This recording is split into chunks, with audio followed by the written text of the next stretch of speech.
गांव के एक छोटे से कोने में एक युवा लड़का आदित्य रहता था। वह विज्ञान का छात्र था और हमेशा आत्मा, मृत्यु और जीवन के बाद की दुनिया को लेकर सवाल करता रहता था। एक दिन उसका चाचा, जो कि एक सिद्ध योगी थे, गांव में आए। आदित्य ने उनसे यह सवाल पूछ ही लिया, मरने के बाद आत्मा कहाँ जाती है? योगी मुस्कुराए और बोले, यह सवाल सिर्फ सुनने से हल नहीं होगा, तुझे इसे खुद अनुभव करना होगा। आदित्य हैरान हो गया, लेकिन योगी ने उसे वचन दिया कि वह उसे एक ऐसी यात्रा पर ले जाएंगे जो उसके सवालों के जवाब देगी। मौत का अनुभव योगी ने आदित्य को गहरे ध्यान में बैठाया। उनकी रहस्यमयी मंत्रों की ध्वनि और वातावरण ने एक अलग ऊर्जा पैदा कर दी। कुछ ही देर में आदित्य को लगा कि वह अपने शरीर से बाहर निकल गया है। उसने अपने मृत शरीर को देखा और उसकी आत्मा ने योगी से कहा, अब मैं क्या करूंगा?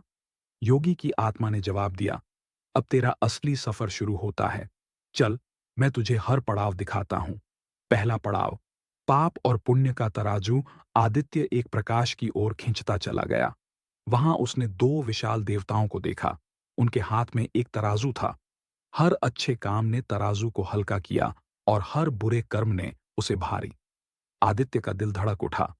उसके जीवन की हर घटना उसे दिखाई गई, उसकी मदद, उसके झूठ और उसकी अनदेखी की गई जिम्मेदारियां। तराजू के नतीजे ने उसका भविष्य तय करना शुरू कर दिया। दूसरा पड़ाव, यमलोक का द्वार। आदित्य को एक विशाल अंधेरे द्वार की ओर ले जाया गया। यह यमलोक का द्वार था। वहां यमराज स्वयं खड़े थे। उनकी आवाज गूंज उठी, आदित्य, तुम्हारे कर्मों के अनुसार तुम्हारा भविष्य तय होगा, लेकिन तुम्हारे सवालों का जवाब यहीं खत्म नहीं होता। तुम्हें और भी देखना होगा। तीसरा पड़ाव, पुनर्जन्म या मोक्ष। यमराज ने आदित्य को दो मार्ग दिखाए। एक मार्ग पुनर्जन्म की ओर था, जहां आत्मा को अपने कर्मों का फल भोगने के लिए वापस भेजा जाता है। दूसरा मार्ग मोक्ष का था, जहां आत्मा अपने सारे बंधनों से मुक्त हो जाती है। आदित्य को दोनों मार्गों को समझने के लिए एक रहस्यमयी जंगल में भेजा गया। वहां उसने आत्माओं को भटकते हुए देखा, जो अपने अधूरे कामों के कारण चैन से नहीं थीं। आदित्य के मन में यह सवाल आया, क्या मुझे भी ऐसे भटकना पड़ेगा? सस्पेंस का खुलासा जंगल में आदित्य ने एक बूढ़े साधु को देखा।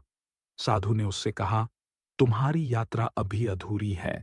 मोक्ष केवल वही पा सकता है जो अपने कर्मों और भटकाव को छोड़ दे। क्या तुम तैयार हो? आदित्य ने अपनी आत्मा में गहरा आत्मनिरीक्षण किया। उसने अपने जीवन के अच्छे और बुरे कर्मों को स्वीकार किया। तभी एक प्रकाश ने उसे चारों ओर से घेर लिया और उसने खुद को वापस अपने शरीर में पाया। योगी की सीख। योगी ने मुस्कुराते हुए कहा, मरने के बाद आत्मा का सफर केवल उसके कर्मों पर निर्भर करता है। लेकिन याद रखना, यह जीवन ही वह मौका है जहां हम अपने कर्मों को सुधार सकते हैं। अगले जन्म की तैयारी अभी से शुरू होती है।